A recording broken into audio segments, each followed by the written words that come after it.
Well, this Sunday, March 16th at noon Eastern Standard Time, I will be having my third online sale at RajivSurendra.com. That's my store, that's my shop, that's the place where you can partake in purchasing things like soap and candles, watercolor paintings, flower pots. There's not a lot of any of this stuff.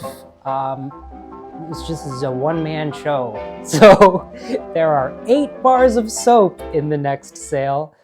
I sell the stuff when I have it, when I'm able to actually make it. But hopefully there will be more soap in the summertime. I'm working on it. Today I wanted to talk about my watercolors. I think a lot of people have been seeing me painting watercolors, and I would love to explain my motivation for what I'm doing, and actually what I'm doing. So I love John Singer Sargent. He is my favorite artist. He's a painter that lived in the late 1800s, died, I think, 1920 something. And he was the most famous portrait painter of his time. He was who everyone wanted to be painted by. And Sargent painted oils, but he also, like in his private practice, painted watercolors. And those watercolors eventually did get shown and sold. And his watercolors they have this feeling of a real moment in time. Very often the watercolors look like they were done very quickly, but they capture something. They capture something like, the 20 minutes of the evening sun when it's going down, when it shines on the facades of buildings, and all of the sunshine on the buildings is this warm, what we call golden hour glow. He was such a master at being able to capture that. Those quick, seemingly effortless paintings by Sargent are what really made me want to learn how to paint in watercolor. And this is something that I started doing. I started learning how to paint in watercolors about 4 years ago, mainly because I found a great teacher. My teacher's advice and instruction was paint. Just paint every day. He said, Rajiv, he's from Brazil, Rajiv, get your paint and paint. Those were Marcelo's wise words. So with everything else that I'm doing on a regular basis, it's not always possible to pull the paints out and to sit and paint every day. But the thing that I am doing every day is I'm thinking and I'm looking and I'm observing. And that is half of this practice. With Marcelo's lessons, I learned it's not enough to just sit at your desk and just take the brush out and to just do it. You have to actually think, and you have to be very critical of what you're doing and why you're doing it and how you're doing it. And you also have to really learn how to look. So I want to just show you some of the watercolors that are coming up in this next sale on Sunday, and I'm just going to talk about them.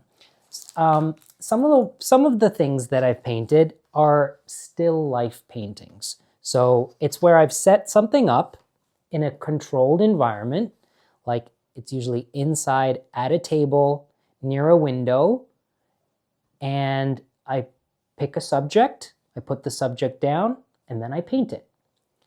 Here are, I'm going to start with something else. Where is it? Okay. Here is a bunch of bananas, okay? And these bananas, I painted in Hawaii. I was staying with my friends. We went to a garden center. The garden center sold fruit from their own trees. They had some papaya trees and banana trees on a plantation where they grow things, and they would bring the fruit to the garden center and sell it. And when I saw these bananas, I thought, I need to paint these. So I purchased a bunch, brought them home, and then I painted them.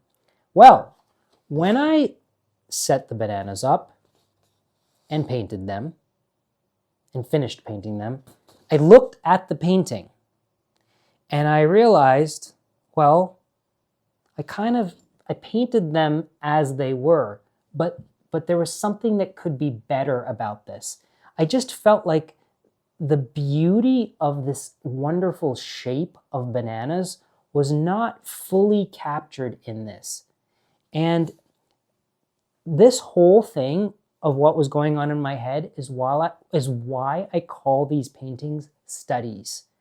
I call them studies because what I'm constantly doing when I'm painting, but also after I finish painting, is I'm studying.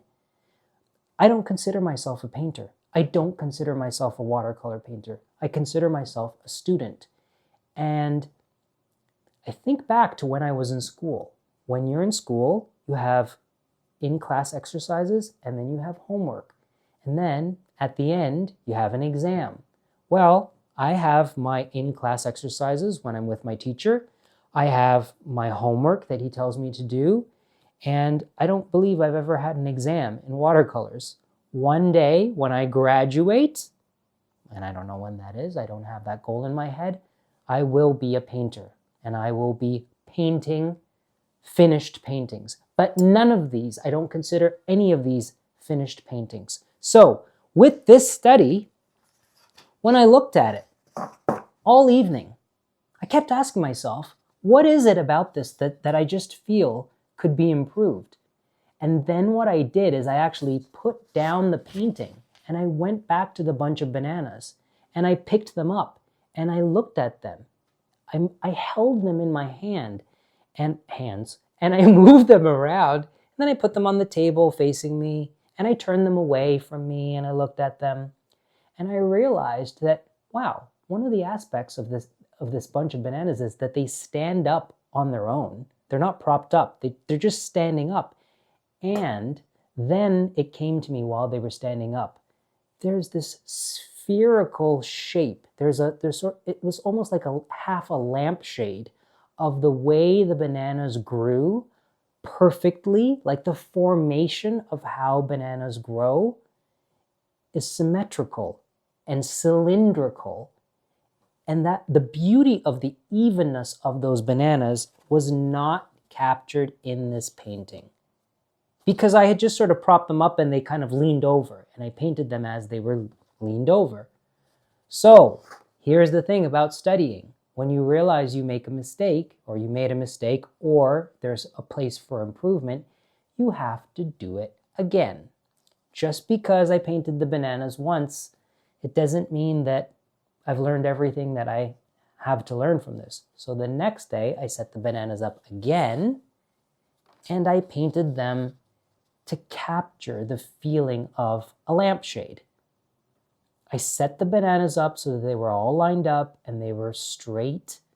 I made sure I was sitting in the right place. And I also chose the same time of day to paint the bananas. And that's really important. Because these were lit from a skylight, I'm thinking about the time of day where I have a wide span of light that's kind of not going to change dramatically. If you paint at sunrise or sunset, that is the worst time to paint because the sun is dramatically changing within 10 minutes. It's dark, the sun comes up and there's kind of light, and then all of a sudden there's this bright light. So, for example, when I'm in bed sometimes and just looking out of my window, I see the fire escape in the morning and I watch as the sun hits it and there's like bright orange on the ironwork. And it's there for about 10 minutes and then it's gone. And I've often thought, I would really like to paint that. And then I remind myself, that would be very tricky to paint because you have 10 minutes. So when I'm doing something like this, I would paint this from about 9:30 to 11, or better yet, 1:30 to 3:30 p.m. And that's when I was painting these bananas. Okay? So in this sale, there will be the beautiful green bananas. They were kind of ashy in their texture. And then there's things, well, let me show you some other paintings that were in a controlled environment. So sitting at the table, I painted a pineapple, same way, with the skylight lighting the pineapple. And then, you know, I look at it, and here's something that I finished that I thought, I like this, I'm proud of this. This was attempting to paint one of the other blue dishes in the cupboard, and in my head failing. The shape was wrong, colors weren't right, the shadow was wrong, and I started slipping and not paying attention to details, and then I just abandoned the painting. So not everything works out, but the whole point of the studies is you do have to try, and you will fail. It's not going to be nice without first being bad sometimes. It was something that a teacher once said to me. Let's see what else. So I came back to New York, and then I did a few more studies of fruit on blue and white china, inspired from the blue and white china in Hawaii. So here are some oranges that were on a little plate, and some more oranges on a different plate. And again, it's a study. So as I'm painting, this is what Marcella would show me. We test out the colors on the paper. Don't just guess and assume you've mixed the right color and then start painting. Test it out. So over here, the blue was just too blue. It wasn't the accurate color of what the plate was. So I mixed a little bit of alizarin crimson, the red in it, to slightly make it a little more purple. And when I tested it, I was like, there we go. That's the color. And then I painted with the color. So if you see this on one of the paintings you purchase, that's what all of this is. This is testing out the colors. Painting inside is a lot safer than painting outside. When you go outside, all kinds of things happen. And they sometimes make me laugh. Like I was painting this palm tree when it was rainy. It was like foggy and kind of rainy. And as I was painting the palm tree, the sun came out, and all of these colors completely changed. This is what happens. Like I sit there, I'm painting, focused, mixing the colors, watching, and then all of a sudden, like the clouds part, this beautiful sun comes out. The background is no longer this color. It's like blue, beautiful cobalt blue, cerulean blue, and all of these greens change. There's yellow everywhere now, and there's glimmers of reflected light off of the leaves of the palm tree. So I laugh, and I stop painting. I try to remember what I was looking at, but usually it goes away so quickly, so I actually just put down my brush and say, I'm finished. I don't chase it, which is a term used for the danger of trying to paint something that you can't actually see. Painting at the beach is always fun. This was painting at the beach. There was a little island off the coast, and it was a very flat island. I forget what beach this was, but this was in Hawaii. And painting the water and the sky is not as easy as it looks. There's so many gradations in that water. Very tricky. Okay, that's actually painting from life. Here was, I would say, the nicest painting of my trip, the one I liked the most. It's when I put tiny yellow bananas on the platter and then placed some of those ashy blue bananas on the bottom. I really like this one. So the other thing that I'm doing when I'm not painting is I'm observing. And I have this little game that I play with myself, which is this is not new. Artists have been doing this for centuries. You go out in the field, you look, and then you try to actually remember what you've seen. And then you go to your studio and very quickly do a summary of what you've seen. And you see how accurate it is. You paint it, and then you go out again, and when you see the scene again, you remind yourself, oh, it wasn't this color, it was this color, or it wasn't this tone or value. So I'm going to show you 3 paintings. The other day I was walking home and I passed the corner of 72nd Street and West End.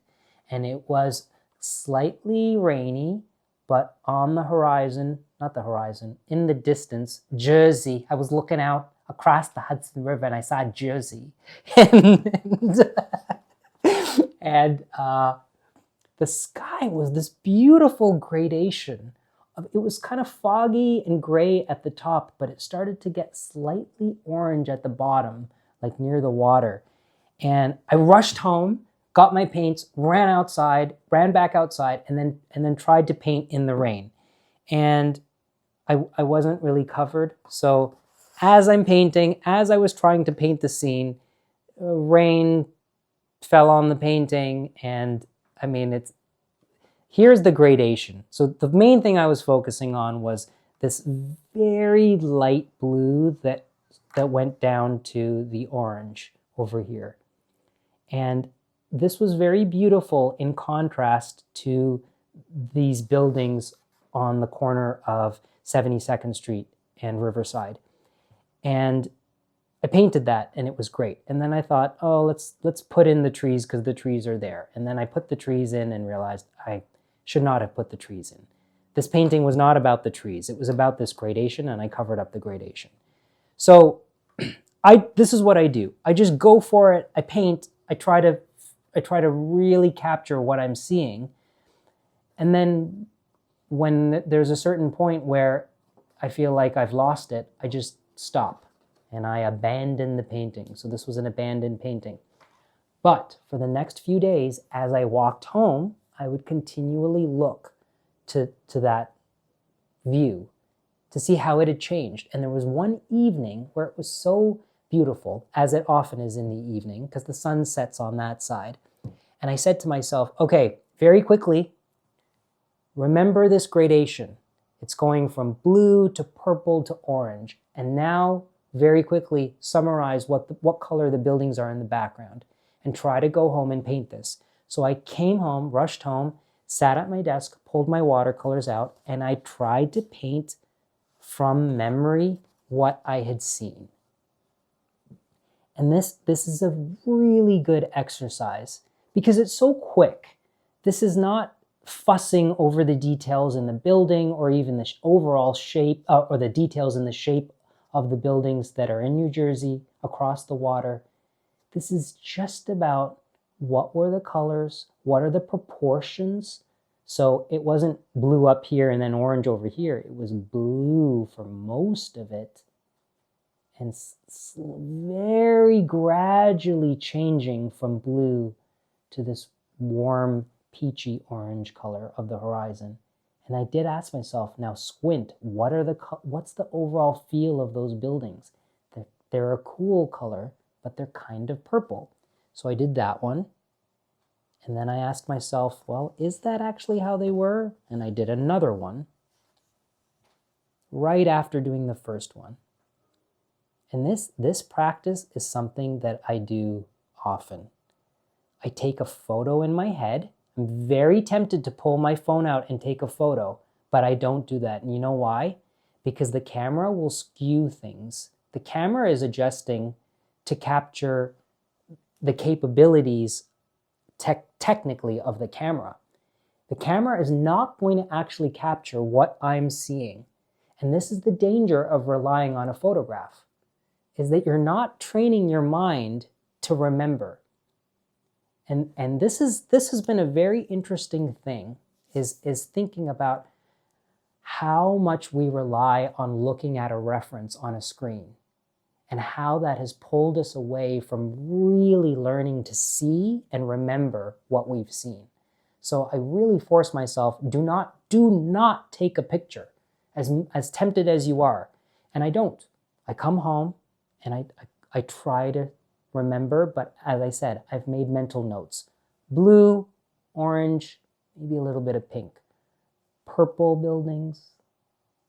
This building close to me is not black, although at first glance you'd think, oh, that's black.